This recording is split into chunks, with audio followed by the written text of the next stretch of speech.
Hello students, you are most welcome in the grammar series of the career maker classes. I am Yogesh Verma. Students, आज हम लोग एक नए concept के बारे में, एक नए सब्जेक्ट के बारे में पढ़ेंगे जो हमारा चैप्टर है I study in voice. Students, इसके पहले हमने आपको ऑब्जेक्ट के बारे में बताया था, सब्जेक्ट के बारे में बताया था, मीन्स सब्जेक्ट और प्रेडिकेट के बारे में कंप्लीट नॉलेज आपको दिया था। तो अगर आपने अब तक वो वीडियो नहीं देखा है तो निश्चित रूप से मेरा सब्जेक्ट पार्ट वाला वीडियो देखिएगा। प्रेडिकेट पार्ट का वीडियो मैं आपको सक्सीडिंग वे में देता जाऊंगा और अभी आप सब्जेक्ट पार्ट वाला वीडियो देखिएगा। तो आइए आज का हम चैप्टर शुरू करते हैं। आज का हमारा चैप्टर है द वॉइस। स्टूडेंट्स, ग्रामर पढ़ने में हमें प्रॉब्लम्स होती हैं। सबसे पहले स्टूडेंट्स को यह जानना चाहिए कि हमें हमारा प्रॉब्लम ग्रामर में क्यों होता है। ग्रामर एक ऐसी कल्ट है, एक ऐसा विषय है जिसको अगर आपको आ गया तो आपको ठीक से लिखने, पढ़ने, समझने में कोई दिक्कत नहीं होगी। तो हमें सबसे पहले जो जानकारी देनी चाहिए ग्रामर के बारे में, जो भी टीचर जो चैप्टर पढ़ाते हैं उनसे आपको सबसे पहले डिस्कस करना चाहिए what is that chapter is meant. उस चैप्टर का अर्थ क्या होता है। तो आइए हम लोग आज सबसे पहले वॉइस के बारे में अध्ययन करते हैं। Students, voice is a that branch of grammar in which we study about the verb that takes place in a sentence to determine the place of subject and object in a sentence. Once again I want to tell you, voice is that form of the grammar, that branch of the grammar which studies about the verb that takes place in a sentence to determine the place of object and subject. तो object और subject को एक बार जरा सा हम अध्ययन करते हैं और देखते हैं क्या होता है।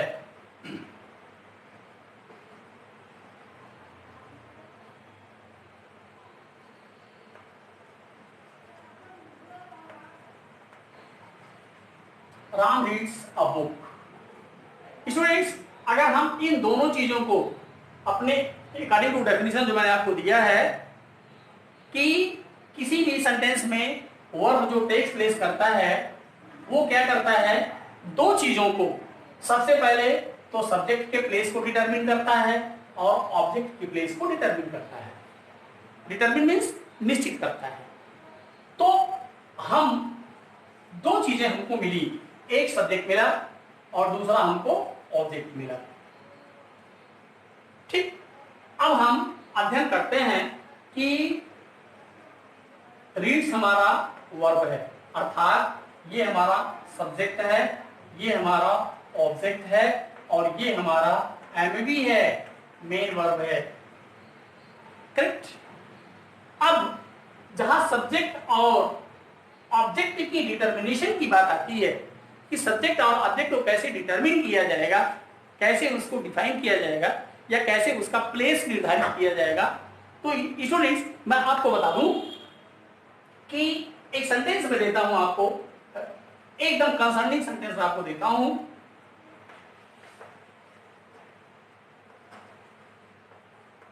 अ book is read by Ram.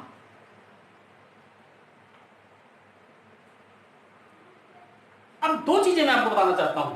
पहला तो सब्जेक्ट है, दूसरा ऑब्जेक्ट है। ऑब्जेक्ट और सब्जेक्ट पर हम दो चीजें बताना चाहते हैं कि ऑब्जेक्ट और सब्जेक्ट होता क्या है और कैसे प्लेसमेंट इसका होता है।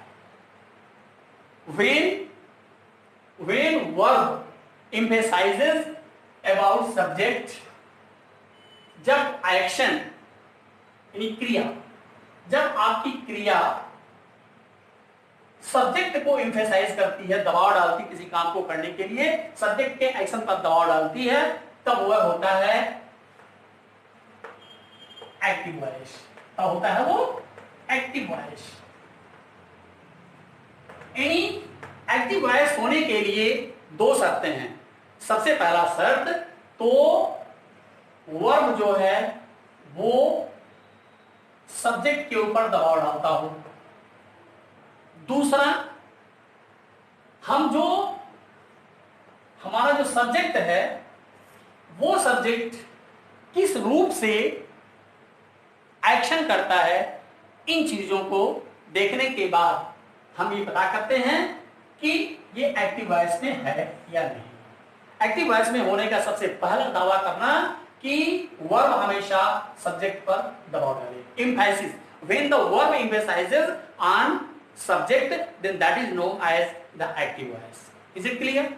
नाउ अब हम सेकेंडली आते हैं। जब हमारा वर्ब हमारे ऑब्जेक्ट पर दबाव डाले, यहां पर अब बुक मेरा ऑब्जेक्ट है। जब हमारा वर्ब जब हमारे ऑब्जेक्ट पर दबाव डालता है, ठीक है ना, यानी वर्क डन पर दबाव डालता है, जो हमारा वर्क डन है उस पर दबाव डालता है, तो हम उसको कहते हैं passive voice.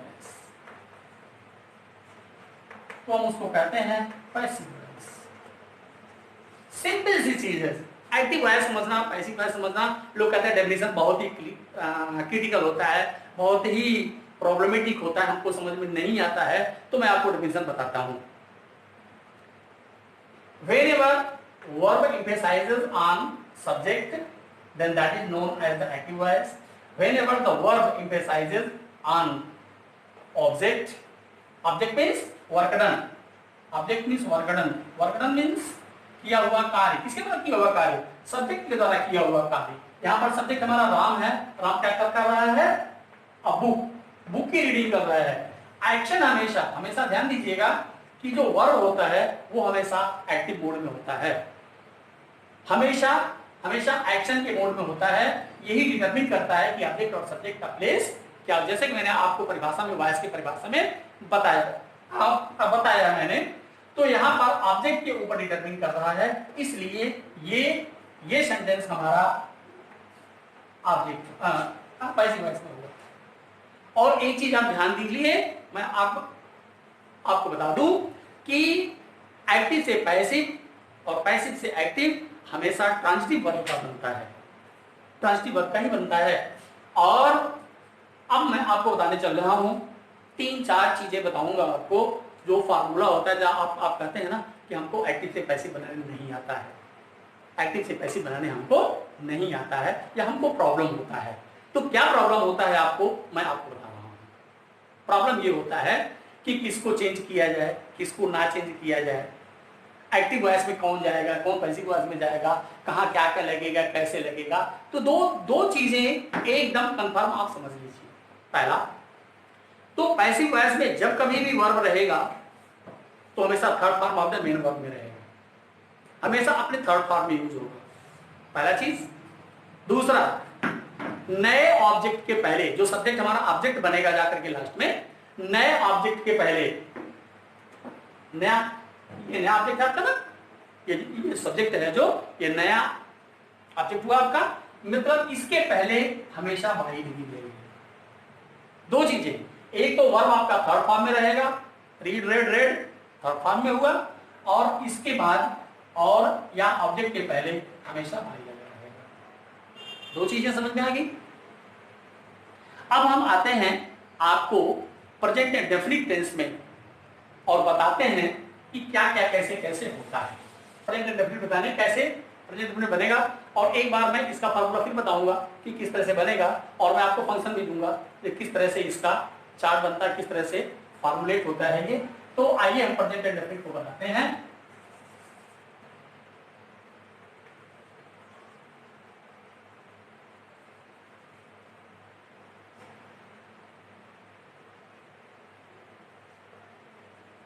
Mohan completes his work. Mohan completes his work. इसमें जैसे मैंने आपको शुरू में बताया कि वर्ब जब सब्जेक्ट को डिटरमिन करे, एम्फेसाइज करे, तो वो एक्टिव वॉइस में होता है। तो यहां पर सब्जेक्ट यहाँ पर सब्जेक्ट जो है वो वर्ब के द्वारा एम्फसाइज हो रहा है, अर्थात मोहन। मोहन का वर्णन क्या है? His work. मोहन अपना कार्य कर रहा है, ये वर्णन हुआ उसका, जो मैंने आपको बताया ऑब्जेक्ट जो होता है ये, तो ये सब्जेक्ट है हमारा। तो हम करते क्या है, सब्जेक्ट को ऑब्जेक्ट की जगह पर ले जाते हैं, ऑब्जेक्ट को सब्जेक्ट की जगह पर लाते हैं, वर्ब का थर्ड फॉर्म लिखते हैं इज एम आर के साथ, ऑक्सिलरी वर्ब के साथ, is am are was were के साथ, इज एम आर रहता है इसमें प्रेजेंट टेंस में, तो ये रहता है। तो यहां पर हम लिखते हैं और उसके बाद फिर हम नए ऑब्जेक्ट के पहले जब ये जाएगा यहां पर तो ऑब्जेक्ट होगा, तो यहां पे इसको बाई लगाएंगे। तो आइए हम कैसे करते हैं। तो हिज वर्क जो होता है, एक चीज आपको बताते चलूं, कभी कभी बच्चे केवल वर्क को ऑब्जेक्ट मान लेते हैं, वो वर्क ऑब्जेक्ट नहीं होता है, बल्कि ये कंपाउंड ऑब्जेक्ट होता है, हिज और वर्क। ओके, तो आइए मैं बताता हूं आपको। His work,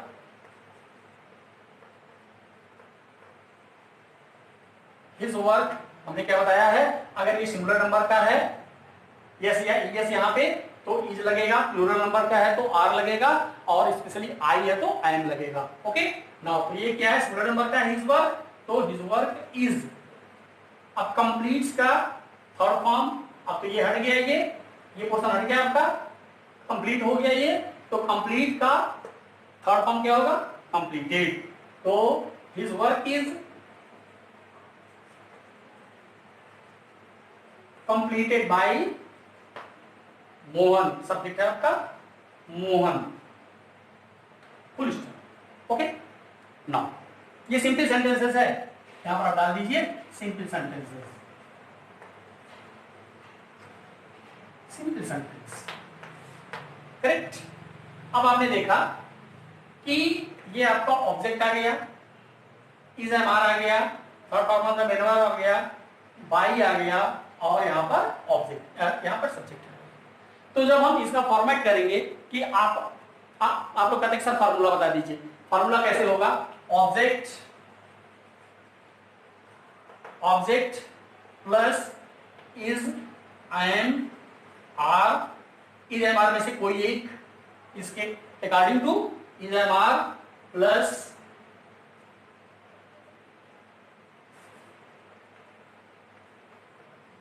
third MV, MV का third form plus by plus subject plus others.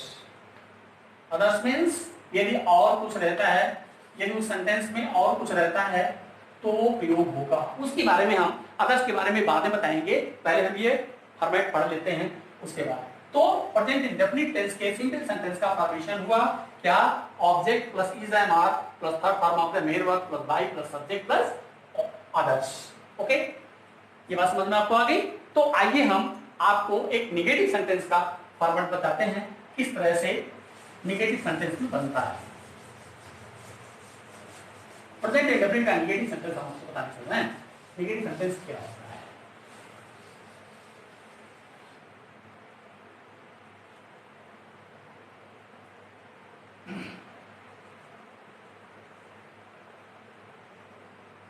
They do not call Mohan. Students एक चीज ध्यान दीजिएगा हमेशा कि डू नॉट डज नॉट के साथ हमेशा वर्ब का फर्स्ट फॉर्म प्रयोग होगा। Do not, does not, cannot, could not, shall not, should not, will not, would not के साथ हमेशा वर्ब का फर्स्ट फॉर्म प्रयोग होगा। एक बार मैं आपको और बता देता हूं, do not, does not, cannot, could not, shall not, should not, will not, would not, इन सारे जो ऑक्सिलरी वर्ब के निगेशन है, इनके साथ हमेशा वर्ब का फर्स्ट फॉर्म प्रयोग होता है। ये हमेशा अपने माइंड में सेटअप कर लीजिए। ओके नाउ, तो they do not call Mohan. अब हम क्या करेंगे कि यहां पर हमारा जो सब्जेक्ट है वो दे है और ऑब्जेक्ट है मोहन। तो अब हम क्या करते हैं कि ऑब्जेक्ट को सब्जेक्ट की जगह पर लाते हैं, सब्जेक्ट को ऑब्जेक्ट की जगह पर ले जाते हैं, तो क्या हो जाएगा, मोहन।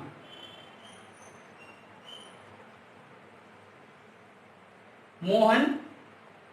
अब ये डू नॉट जो है, do not specially is not, am not, are not में बदल जाता है।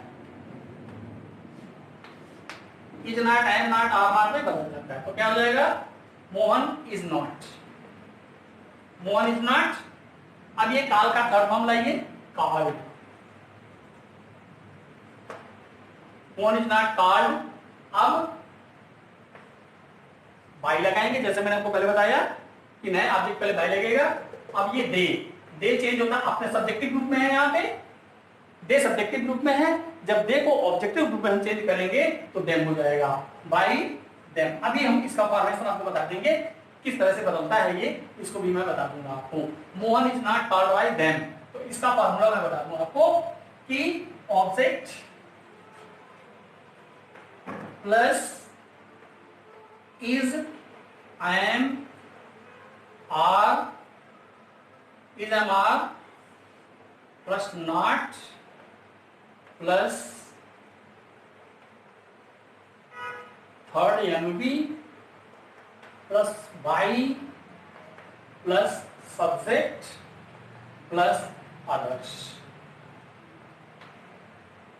ये हमारा हो गया फॉर्मूला, जिसको हम लोग फंक्शन बोलते हैं, क्रियाविधि बोलते हैं जिसको। फंक्शन कैसे बनता है इसका?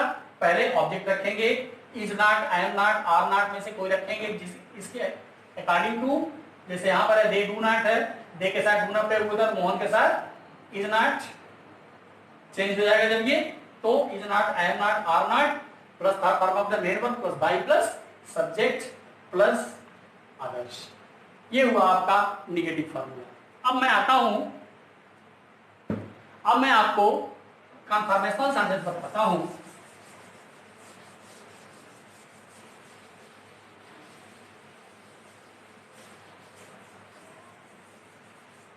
अब आता हूं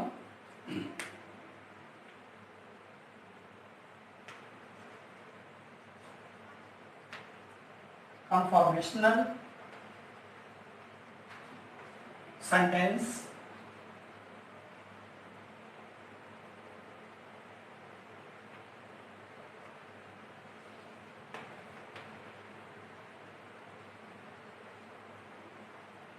the use of auxiliary, the use of auxiliary verbs। Auxiliary family में is, am, are, were, where जो भी रहता है उसके अनुसार हम इसको बनाते हैं। इसको हम लोग कहते हैं कन्फर्मेशनल सेंटेंस। ओके, नाउ तो कन्फर्मेशनल सेंटेंस का हम कैसे बनाएंगे? तो हम करते हैं do they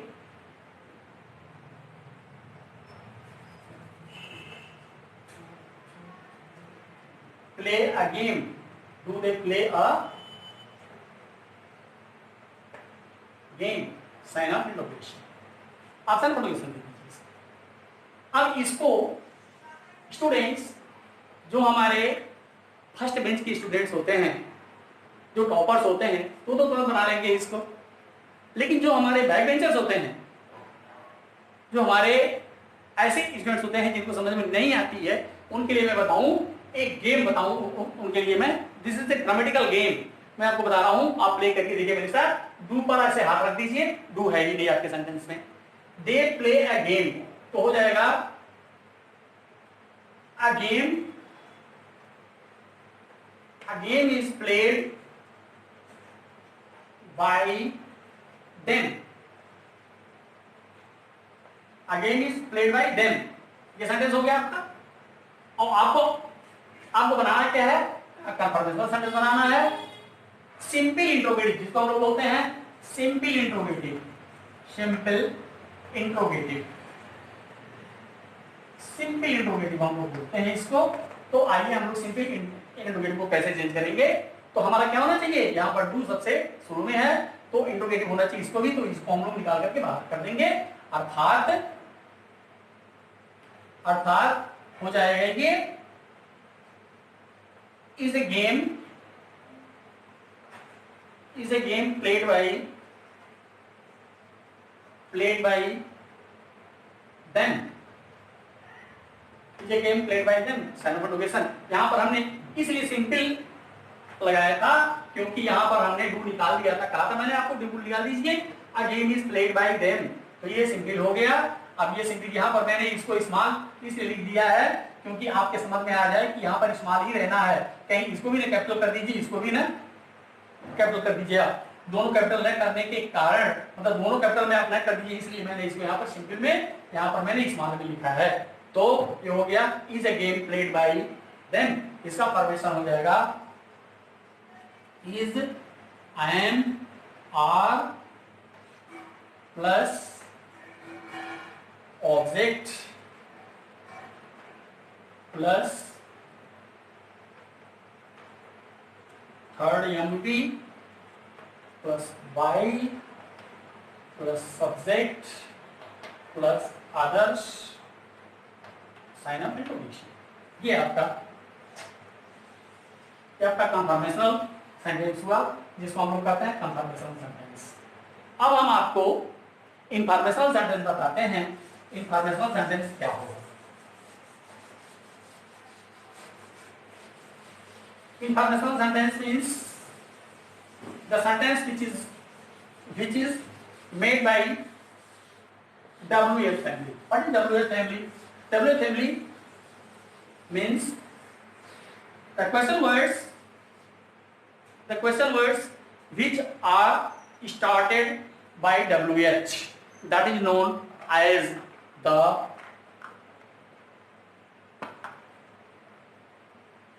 informational sentences.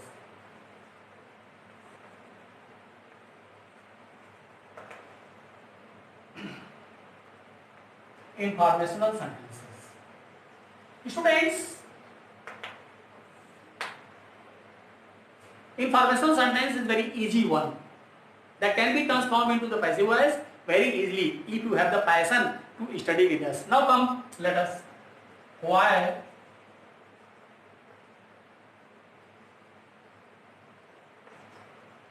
Why does he play a game? Why does he play a game? तो सबसे पहले तो हम क्या करेंगे, WH फैमिली को हटा देंगे। इसका तो मैंने आपको बताया है अभी आपको, is a game played by him, is a game played by him. He him में चेंज हो जाएगा, अपने सब्जेक्टिव केस में है तो ही है, ऑब्जेक्टिव में जाएगा तो हिम हो जाएगा। तो यहाँ पर आगे आपको is a game played by him. अब क्या करेंगे, सेंटेंस तो आपका होगा इसे शुरू हुआ है तो वाई यहाँ ला करके रख दीजिए। Why is a game played by him, यहाँ पर sign of interrogation. Why is a game played by him. Why does he play a game?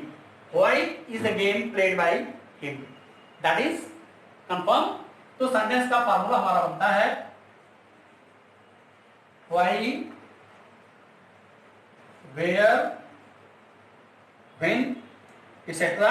जो भी है आगे WH फैमिली से, यहां पर होगा हमारा is, am,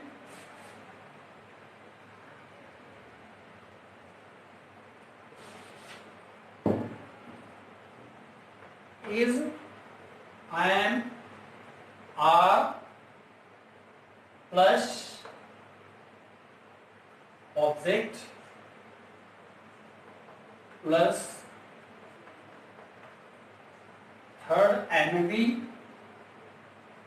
plus by plus subject plus others, sign of interrogation.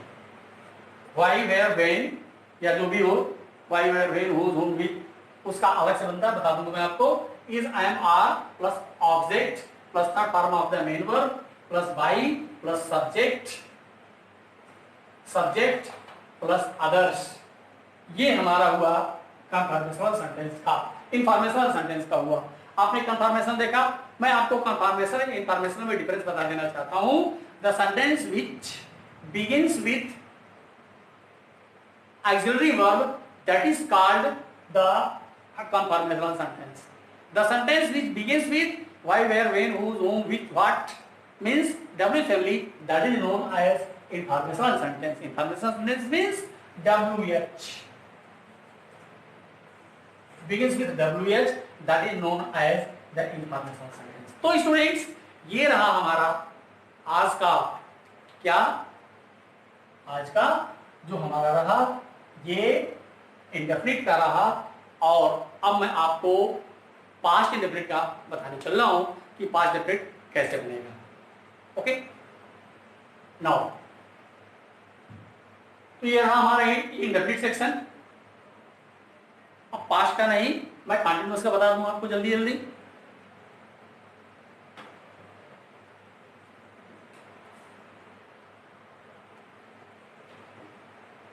Students, अभी हम लोगों ने इंडेफिनिट को पढ़ा. अब मैं आपको बताने चल रहा हूं कि पास्ट कंटिन्यूअस कैसे चेंजेस होते हैं, क्या क्या होते हैं. तो पास्ट कंटिन्यूअस के लिए आप सिंपल सी बायोडाटा अपने पढ़ने बना लीजिए. इज, एम, आर के साथ ING form of the main verb लगता है. ओके, नाउ तो हम डायरेक्ट आ रहे हैं, ठीक है, सिंपल पे, डायरेक्ट सिंपल पे हम आ रहे हैं, सिंपल सेंटेंस पे आ रहे हैं हम.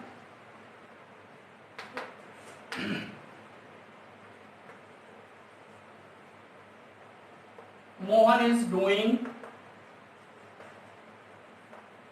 His work. Mohan is doing his work. अब जैसा कि आपको बता दें, अभी तक आपने जो है इंडेफिनिट पढ़ लिया, मालूम हो गया आपको सब्जेक्ट ऑब्जेक्ट है. तो ये सब्जेक्ट है आपका, ये ऑब्जेक्ट है, और ये मेन वर्ब है जिसमें आईएनजी जुड़ा हुआ है, और ये हमारा इज, एम, आर है. ओके, नाउ तो पहले सबसे पहले हम इसको लाएंगे तो हो जाएगा हिज वर्क, सिंगुलर नंबर है तो इज. अब ये आईएनजी होने के नाते यहां पर आईएनजी फॉर्म है, इसलिए इसको बीइंग लगाएंगे. His work is being, his work is being done. Done means third form of the main verb, done by Mohan. Okay, now अब यदि मैं आपको बताऊं कि निगेटिव कैसे बनेगा, तो निगेटिव क्या होगा, Mohan is not doing his work. तो Mohan is, his work is not being done. His work is not being done.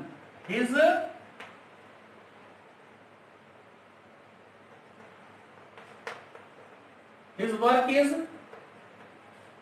not being done. His work is not being being done by, his work is not being done by Mohan.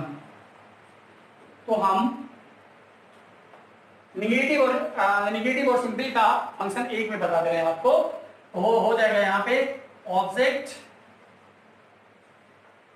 Plus is, am, are plus not plus being, B E I N G being.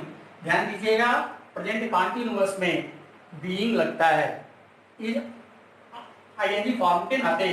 Being plus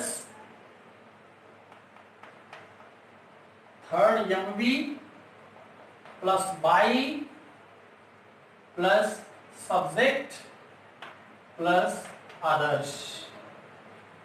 ये हो गया, stop हो गया. एक बार और आप देख लीजिए, object plus is, am, are plus not plus being plus third form of the main verb plus by plus subject plus others, full stop. ये हुआ आपका सिंपल और निगेटिव सेंटेंस का जो है फंक्शन. अब मैं आपको बताने चल रहा हूं कि कंफर्मेशनल सेंटेंस का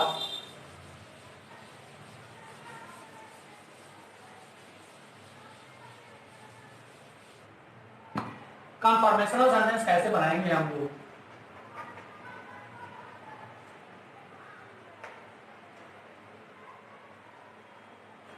ठीक है,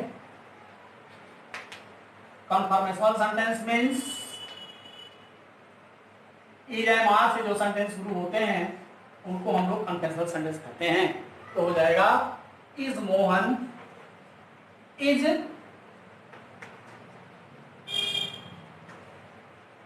नम्रता completing his work. Is Namrata completing his work? Completing not his work but her work, because Namrata is a feminine gender, so that is her work. तो हम क्या करेंगे, अब ये हमारा हो गया, ये जो कंफर्मेशनल है ये तुम्हारा सब्जेक्ट है और ये ऑब्जेक्ट है, ठीक है। तो क्या हो जाएगा इसका,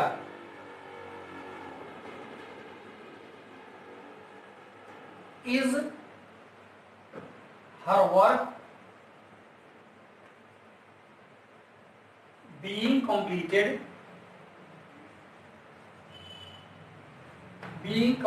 by Namrata.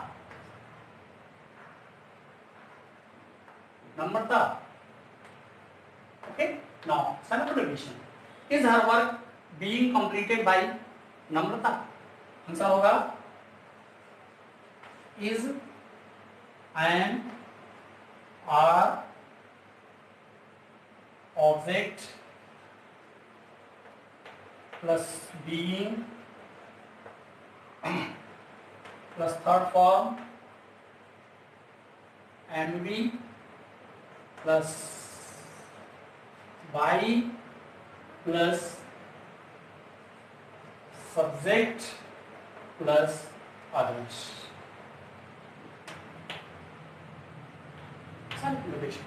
Is it clear? Is MR object being plus third form of the main verb plus by plus subject plus others. ये रहा आपका कन्फर्मेशनल सेंटेंस। अब मैं आपको इंफॉर्मेशनल सेंटेंस के बारे में बताना चाहता हूं कि इंफॉर्मेशनल सेंटेंस क्या होता है। Informational sentence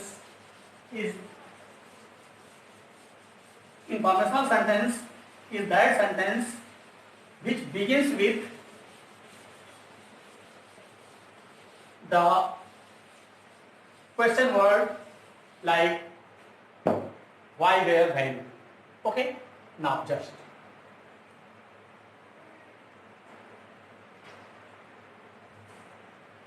informational sentence.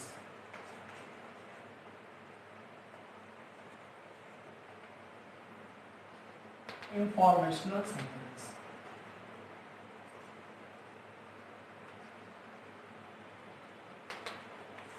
Informational sentence. Why is he not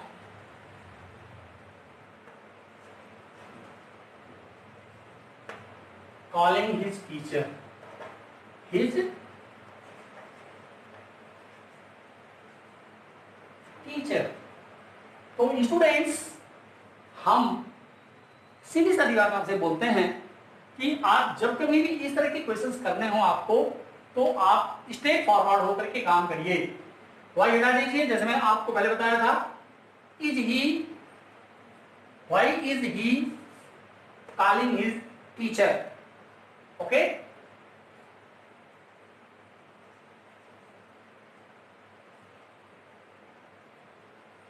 Y is, यहां पे ऑब्जेक्ट है, ले लेंगे why is his teacher,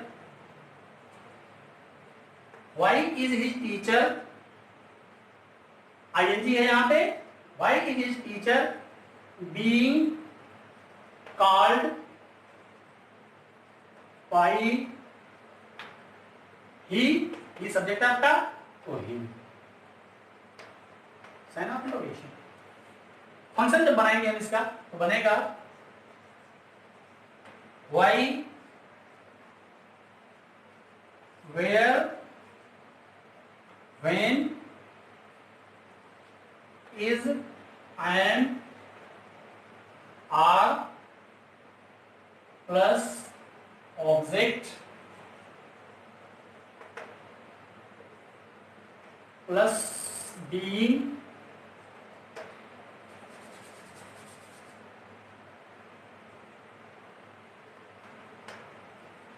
being plus